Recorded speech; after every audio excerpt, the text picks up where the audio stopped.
Imagine por um instante. O mundo que você conhece está mudando, não apenas lá fora, mas dentro de você. O planeta Terra está atravessando uma fase de transformação intensa, um momento espiritual sem precedentes, e no centro dessa grande virada está um agente quase invisível, quase despercebido. O médium. Você já sentiu aquilo que não pode explicar? Aquela vibração estranha, aquele chamado interior que parece te puxar para frente, como se algo maior estivesse à sua espera.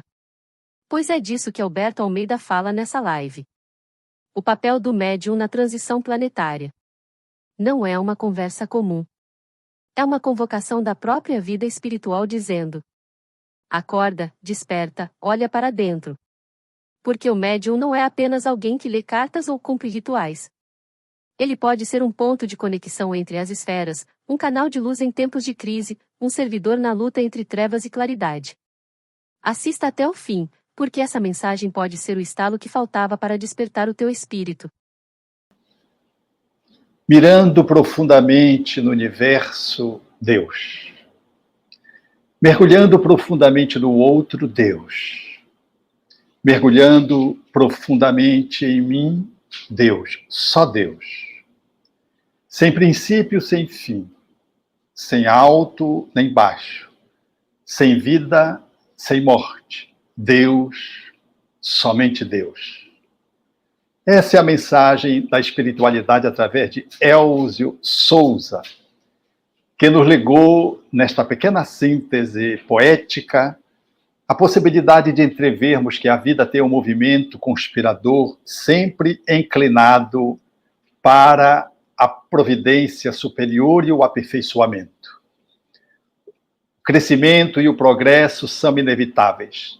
Ninguém consegue deter a roda do progresso que avança e discorre no tempo, fazendo com que aqueles que caminhamos dentro dele possamos avançar dia após dia no nosso aperfeiçoamento. Os ciclos dessa evolução, a exemplo da infância, da juventude, da madureza e da senilidade, nós encontramos no universo os ciclos que fazem parte de um processo de construção evolutiva e obedecem a períodos, alguns dos quais estão sob o nosso olhar e atentamente nós conseguimos tocá-los. Qual o ciclo diurno, que gira em torno de aproximadamente 24 horas, noite e dia. À medida que vamos ampliando esse olhar, entrevemos o ciclo anual, que regula as estações. No ano, aproximadamente em torno de um ano, 365 dias. É o tempo que a Terra faz em torno do Sol um giro. Mas o nosso próprio sistema faz também um ciclo, um giro dentro da nossa galáxia, a nossa Via Láctea. E, para tanto, ele precisa de 2.500.000 anos para fazer um giro em torno da nossa galáxia. A última vez que ele o fez, o nosso sistema, era a época em que apenas existiam os dinossauros. A nossa galáxia, por sua vez, avança, também girando, numa velocidade incrível, aonde nós não podemos cada vez mais abarcar, fazendo também o seu giro e o seu ciclo. É assim que, do ponto de vista universal, os benfeitores da vida maior, aqueles que regulam o sistema cósmico, entrevê os ciclos que envolvem toda essa conjuntura de astros, planetas, nos quais nós nos inserimos, para poder perceber que a cada tempo, cada planeta fecha um ciclo e avança. A Terra já cumpriu o seu processo de primitividade. Avançou para ser um planeta de provas e expiações e agora deságua num terceiro ciclo, avançando no seu processo de desenvolvimento, configurando aquilo que será o planeta de regeneração. E estamos em curso nesse processo. É uma dinâmica fascinante, que só pode ser entrevista a alguém que se coloque mais cosmicamente, porque a nossa apreensão, a nossa observação, ela se reduz aos ciclos menores, dos quais nós estamos aqui podendo entrever na nossa temporalidade humana.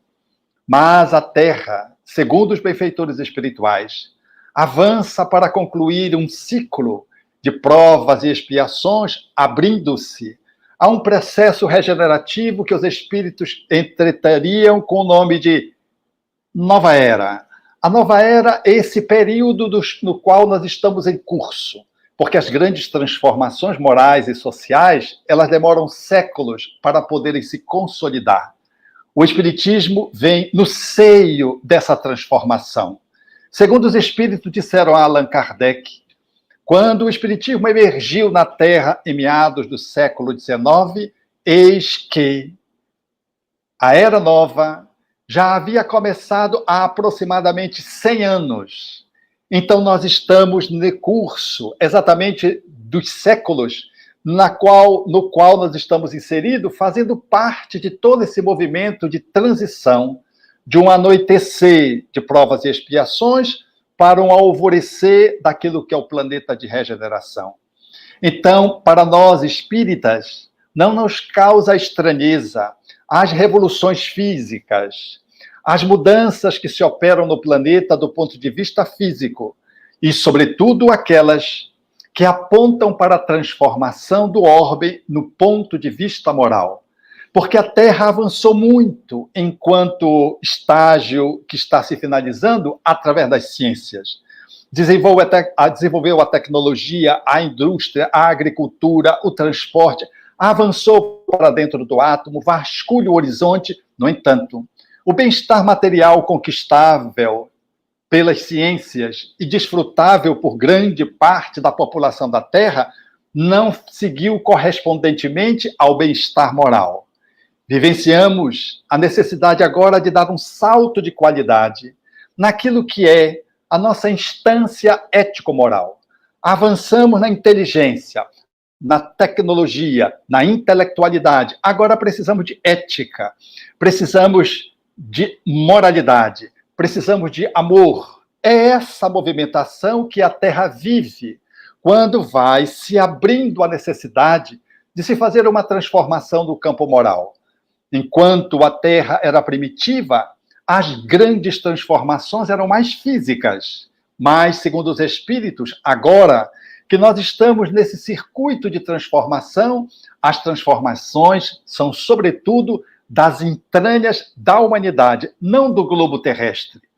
É verdade que ainda cursam aquilo que são fenômenos, flagelos naturais, acompanham, por assim dizer, o amadurecimento físico do planeta.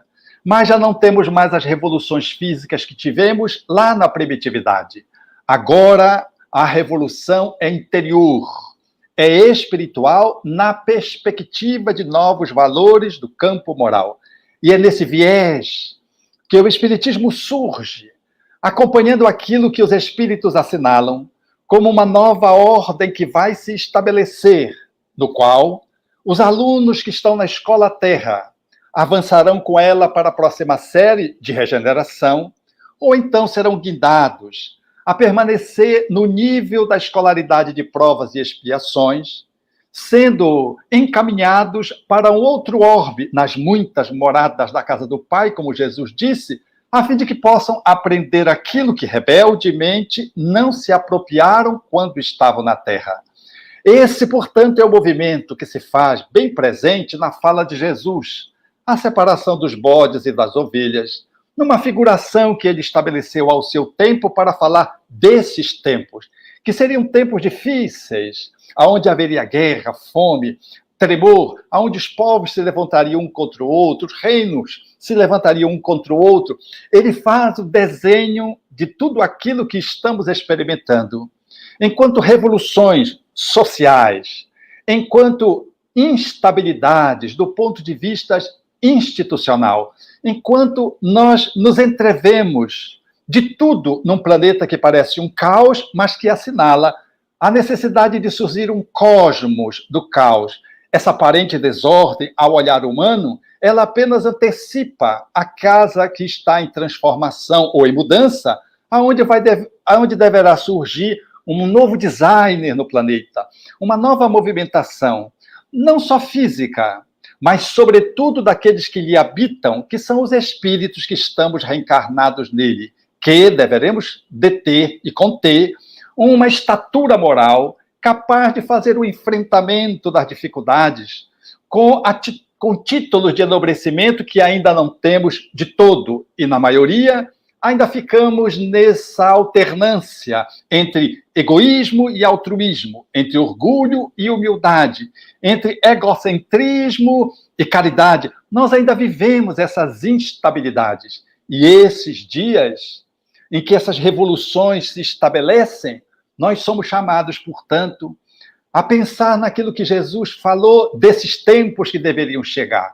dos sinais dos tempos, e ademoestou-nos a todos profeticamente de que se não tivéssemos perseverança, nós não nos libertaríamos, não seríamos salvos, porque haveria tanta iniquidade, tanta crueldade, que a caridade de alguns até esfriaria. Ou seja, haveria tantos falsos cristos e falsos profetas que eles fariam a capacidade de enganar as pessoas, inclusive, se fosse possível, até os próprios escolhidos, para dizer que esses são dias muito desafiadores, aonde bem e mal, luz e sombra se mesclam.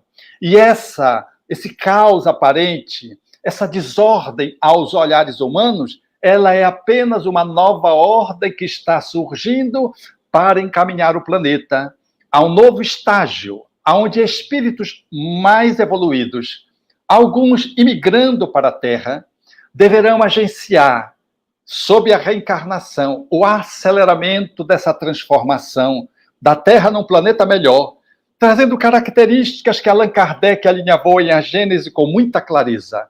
Eles vão trazer inatamente uma tendência para o bem. Inatamente vão trazer a inteligência e a racionalidade de forma muito precoce.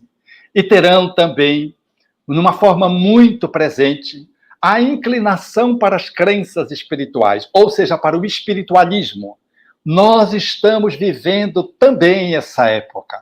Não são só coisas atrapalhadas, ruins, são coisas nobres que começam a emergir em campo da ciência, no campo da arte, no campo da medicina, nos diversos campos do conhecimento humano que habitam a Terra.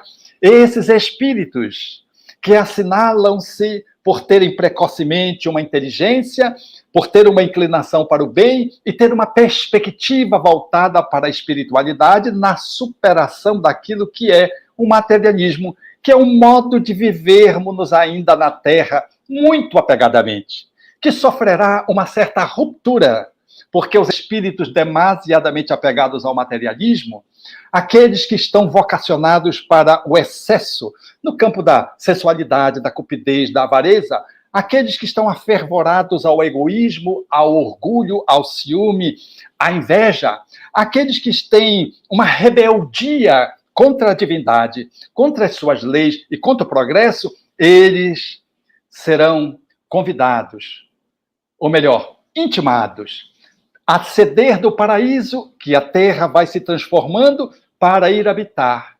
Planetas correspondentes à evolução do nível evolutivo deles. Ou, alguns deles, reencarnarão ainda na Terra, em situações de que possam lhe propiciar, ajudar aqueles que estão na retaguarda. Mas os genocidas, os espíritos definitivamente entregues ao mal, esses serão exilados, para aprenderem aquilo que falta, a fim de depois voltarem ao paraíso perdido, ao encontro dos seus amores que vão continuar na Terra. Tal como aconteceu com a Terra, quando fazia a sua evolução e que recepcionou espíritos mais evoluídos vindo do Sol de Capela, da constelação do Cocheiro. Eles foram exilados porque lá estavam atrapalhando o progresso, rebeldes, e vieram para a Terra, ajudar a Terra na evolução enquanto aprendiam os valores morais que lhe faltavam. A maioria deles logo retornaram. Alguns outros permaneceram um pouco mais. E alguns poucos ainda continuam até hoje, renitentemente, habitando o nosso planeta. É essa transformação que se opera. E o Espiritismo vê exatamente no circuito dessa transformação, no bojo dessa mudança, por ser uma doutrina que é a revelação das leis naturais. E, como disse Allan Kardec em A Gênese, é o mais poderoso meio de alavancar o progresso. Muito embora não seja ele quem faça a revolução social e moral, é ele quem agencia, catalisa esse progresso por 4 características fundamentais. Primeiro, pelo seu poder moralizador. Evoca Jesus e o Evangelho, as leis de amor. Segundo, pela amplitude de vistas. O Espiritismo é uma doutrina que nos abre o horizonte para o mundo espiritual, trazendo-nos, enquanto ciência, o objeto da sua pesquisa, da sua análise. E o espírito tangencia todas as disciplinas. A perspectiva do olhar do espiritismo, portanto, dá uma largueza na interlocução com as diversas percepções acadêmicas, culturais, daquelas disciplinas que hoje nós disponibilizamos na Terra. Também o espiritismo traz a amplitude de vistas e a largueza das questões que ele abarca. Por tratar-se do espírito, ele tem uma abrangência incrível, porque fala do espírito desde o mineral, na transição do homem que vai para a dimensão super-humana ou transhumana.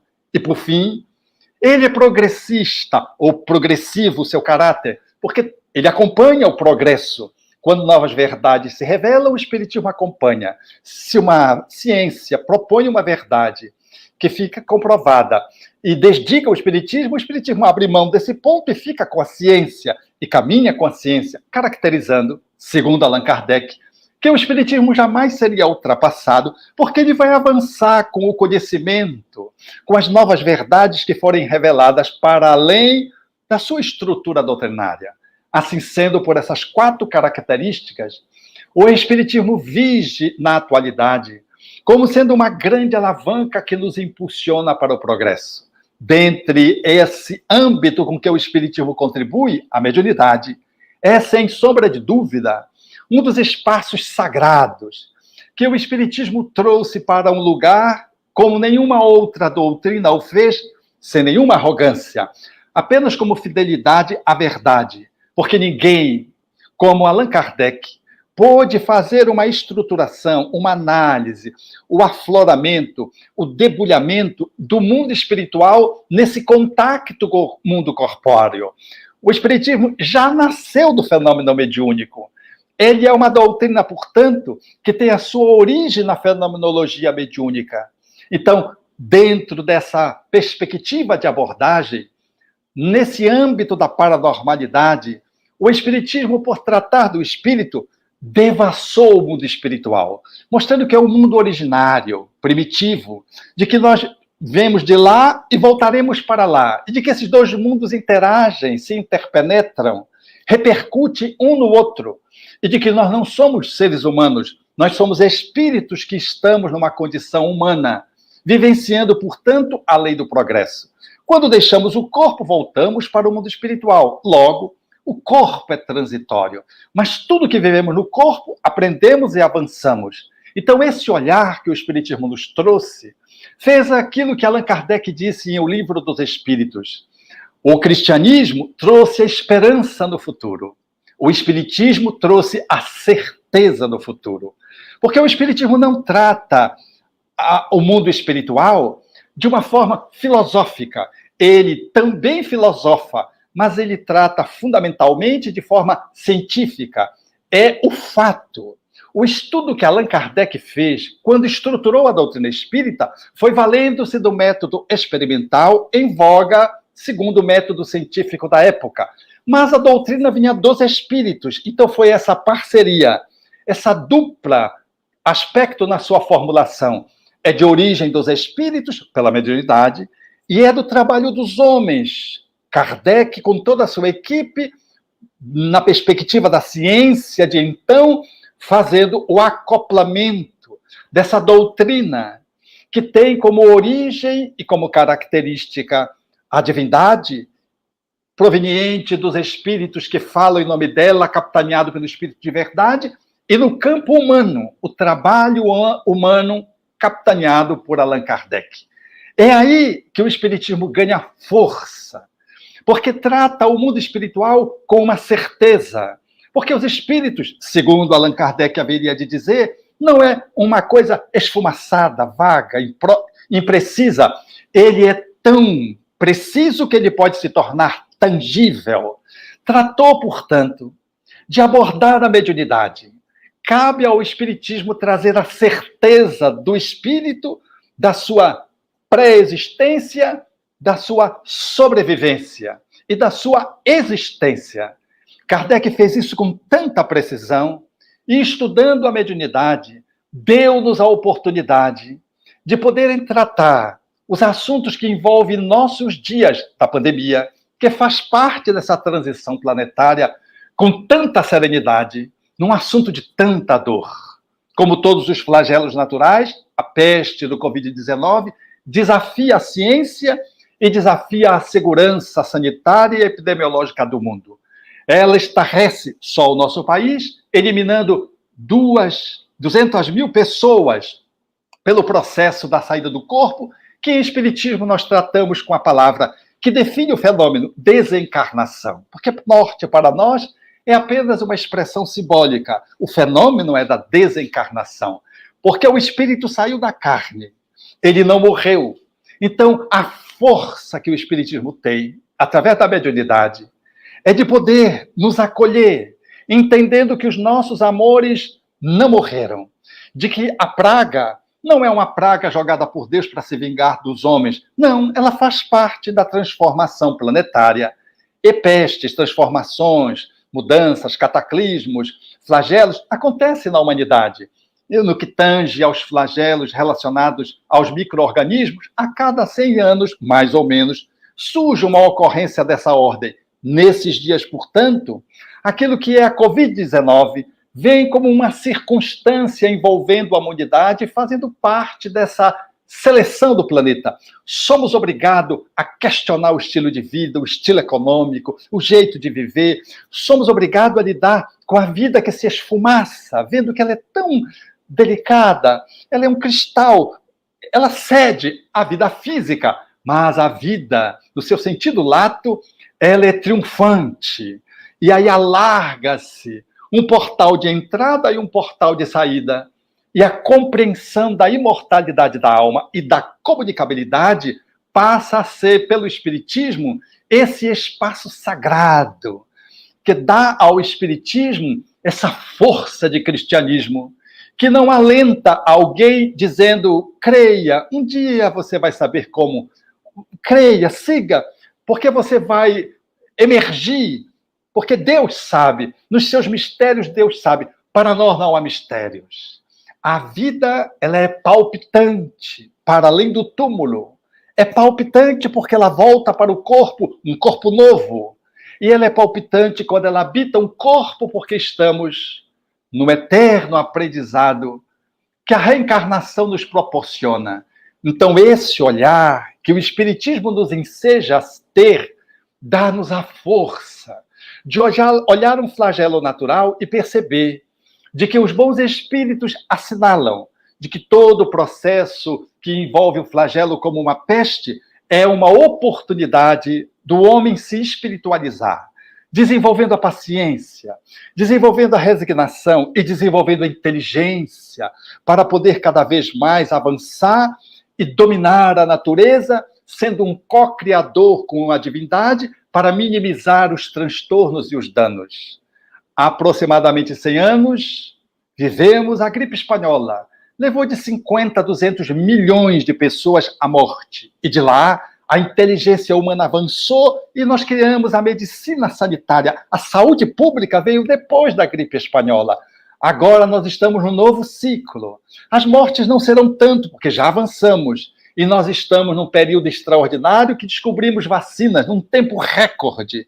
E estamos abrindo espaço para poder lidar com o vírus e, sobretudo, entendendo que há fatores que estão além da genética, além da infectologia, além da epidemiologia, que está além da medicina, que está além desses aspectos socioeconômicos, que é o aspecto moral, de que, na fala dos espíritos, é prevalente o campo mental e moral que suscita o espírito reencarnado ser vulnerável, mais ou menos, aos micro-organismos, aos vírus, aos fungos, às bactérias, tal como disse o espírito André Luiz através de Chico Xavier, confirmando Allan Kardec de que efetivamente a nossa relação com esse mundo infinitesimal, ela depende do padrão ético que tenhamos e que nos dá sustentação, uma imunologia de dentro para fora, fazendo-nos, portanto, superar aquilo que é o vírus, a bactéria ou o fungo ameaçadores. Nessa perspectiva, portanto, a mediunidade, ela entra, porque alguns de nós está planejado desencarnar. Alguns outros, por desaviso, por imprudência, por imprevidência, colocam-se nessa posição de risco e podem desencarnar. E outros tantos desencarnam, porque vitimados pelo medo ou pelo sofrimento da perda de um ente querido, suicidam-se. O Espiritismo vem, através da mediunidade, fazer a prevenção das doenças e do suicídio. Vem nos dar o consolo para aqueles que ficaram acerca dos nossos amores que se foram. E nos enseja a ter uma fé raciocinada, capaz de poder enfrentar até a morte. Agora, com o fato científico, tal como Chico Xavier fazia, trazendo as cartas consoladoras, que eram capazes de reproduzir muitas vezes a assinatura do dito morto. Era capaz de, numa carta, ter de 10 a 16 itens, que poderiam ser pesquisados a posteriori para constatar de que o assinante da carta era ele quem ele dizia ser. A tal ponto foi a contribuição de Francisco Cândido Xavier que a grafoscopia foi chamada para ficar a serviço dos operadores do direito, para defender as suas vítimas, quando ameaçadas de crime, declaravam-se inocentes e que a desencarnação nas quais elas estavam envolvidas foi originária de um acidente. A mensagem psicográfica de Chico Xavier, os estudos grafoscópicos e os juízes, olhando as peças, levaram em consideração para liberar o inocente que estava na iminência de ser culpado por um crime que ele não cometeu, um homicídio que ele não cometeu. E assim, essa mediunidade fulgurante que consola um pai que perdeu um filho que perdeu a mãe e o pai num só acidente de carro. Aqueles, portanto, que perdemos agora na Covid, como tenho acompanhado muitas pessoas que perderam pai e mãe e irmã ao mesmo tempo. Ou como um jovem que depois de casar-se com a grande mulher que ele nunca esperou encontrar e encontrou o amor da sua vida, e depois de tentar tanto a gravidez, de fazer a inseminação artificial, ela conseguiu engravidar. Pegou Covid, morreu a criança e morreu ela. E ele, diante de mim, me dizendo, só o Espiritismo tem a força suficiente para me consolar, mas dói muito. E ele começava a alinhavar o seu conhecimento espírita e a dizer que a sua esposa era uma mulher alegre, queria ter filho. E quando ela engravidou, ele foi comprar uma roupinha para o bebê, a despeito dela não querer fazer enxoval, e ele sem entender por quê. E quando ele trouxe a roupinha, ela pegou a roupa sem nenhum entusiasmo. Mãe de primeiro filho. E ele ficou estranhando que o comportamento dela estava diferente. Dias depois, 2 semanas depois, aproximadamente, ela pegou Covid, desencarnou e perdeu a criança. Aquela tristeza era a antevisão de que a desencarnação estava se aproximando. E aquele homem que perdeu o seu grande amor e o filho derivado desse amor foi-se. Agora, diante da doutrina espírita, ele me dizia, só o Espiritismo é capaz de me dar explicações para que o destino tenha sido tão enviesado na minha direção, chorando naturalmente. O Espiritismo, portanto, através das cartas consoladoras, veio ao nosso encontro atender o nosso anelo, desejo, aspiração de consolo, e nos traz o consolo mediante o fato que chega ao nosso coração. Mas também é verdade que nesses dias há pseudos médiuns que às vezes se valem da pseudomediunidade e articulam cartas que são forjadas, que são fraudadas e que comprometem o equilíbrio daquele que chega buscando ajuda, porque aquele que passa-se por médium nem sempre consegue enganar as suas vítimas, a despeito de estarem vulneráveis, algumas conseguem perceber de que aquela mensagem não pode ser do seu ente querido.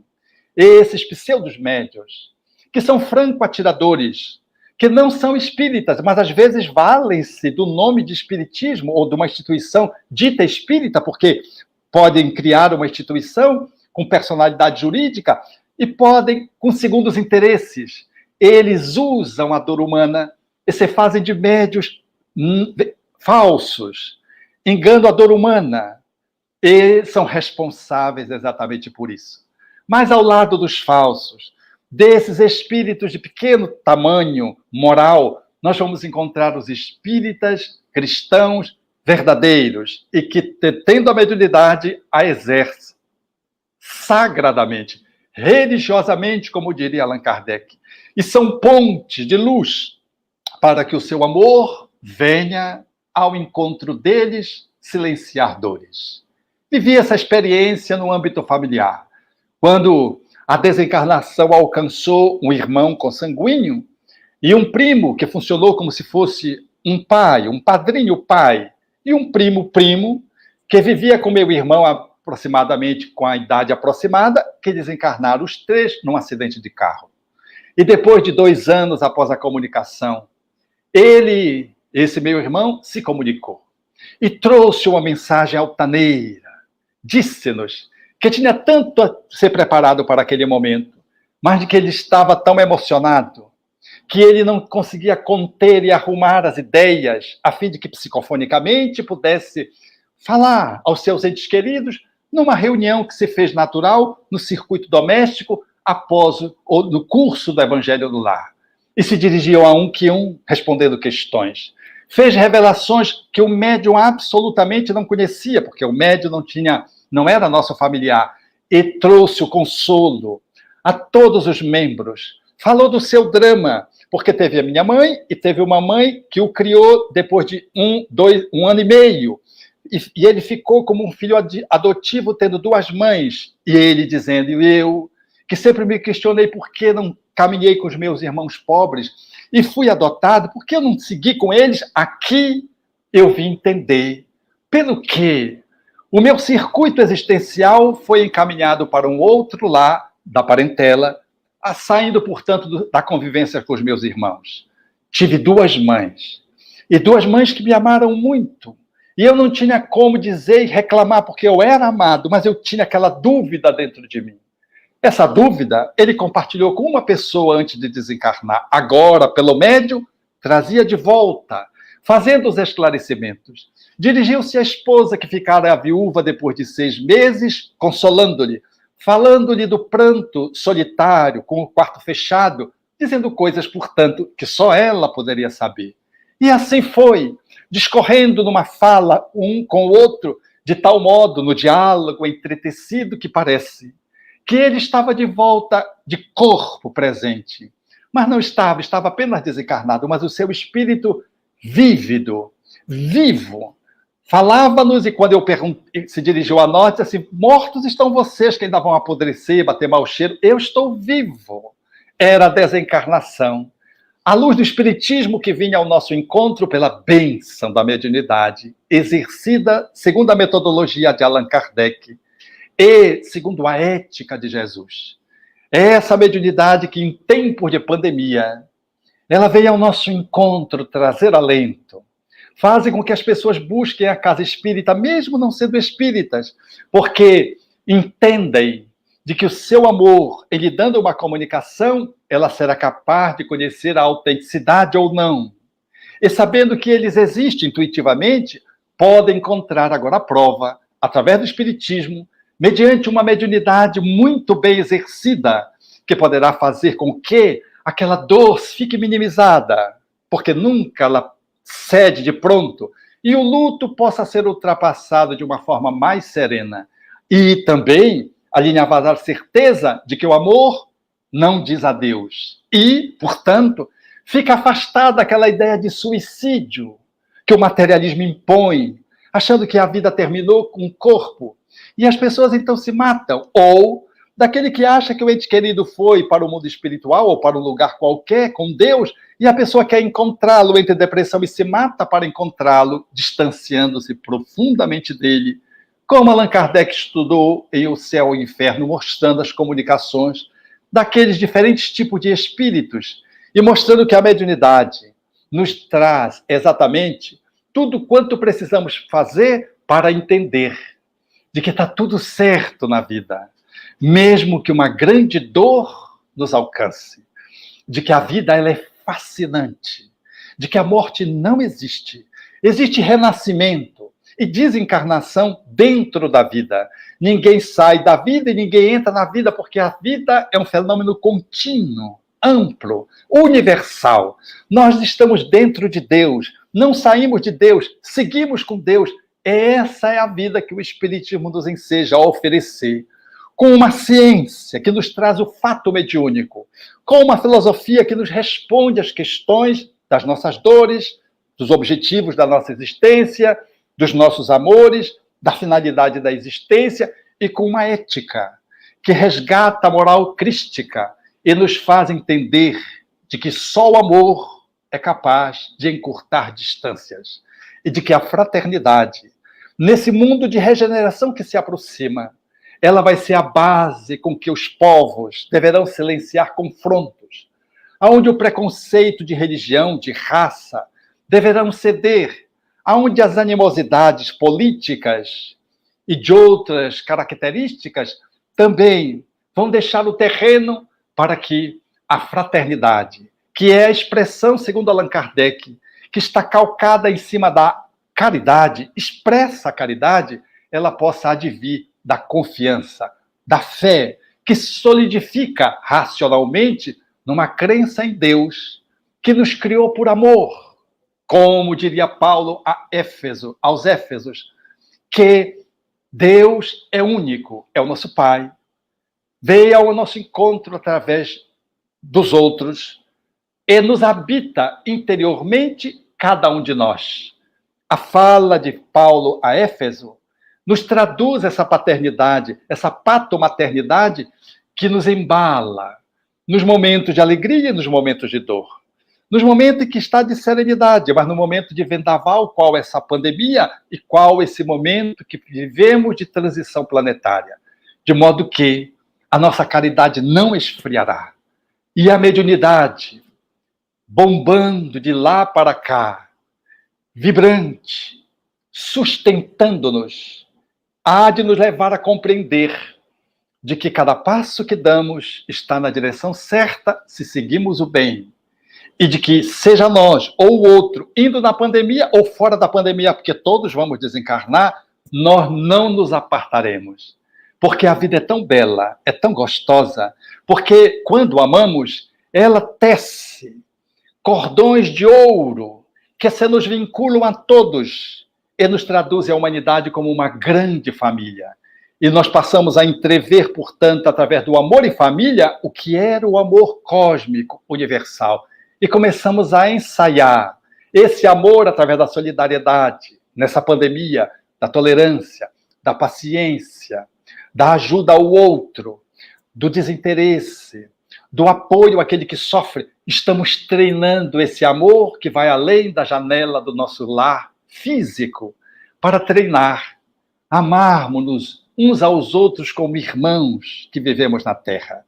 Por isso, sob esse olhar espírita, a espiritualidade tem abundante razão quando afirma, olhando profundamente o universo, Deus. Olhando profundamente o outro, Deus. Olhando profundamente em mim, Deus, só Deus. Sem alto nem baixo. Sem princípio, sem fim. Sem vida e sem morte. Deus, somente Deus. Obrigado. E agora chegamos ao ponto mais profundo dessa reflexão. O médium não é apenas alguém com dons, ele é alguém com destino. Vivemos tempos de intensas provações, guerras invisíveis, crises internas, rupturas de valores, dores que não se explicam pela lógica, e tudo isso faz parte de uma reconfiguração vibratória do planeta. O médium, nessa jornada, tem um papel crucial. Ser ponte, recebedor e tradutor do mundo espiritual para o mundo físico. Mas atenção! Isso não é simplesmente ser sensível ao além. É carregar responsabilidade, discernimento, amor incondicional e compromisso com a verdade. Porque na transição planetária, cada ato seu, cada sentimento que você emana, reverbera na consciência coletiva. Agora quero perguntar diretamente para você. Você está pronto para assumir esse chamado com seriedade e coragem? Você está disposto a transformar o teu medo em luz, tua dor em serviço, tua sensibilidade em ação? Se essa mensagem tocou o teu coração, compartilha com alguém que também está sentindo esse chamado. Deixe nos comentários o que ficou no teu coração e se inscreva para seguir nessa jornada de luz e entendimento.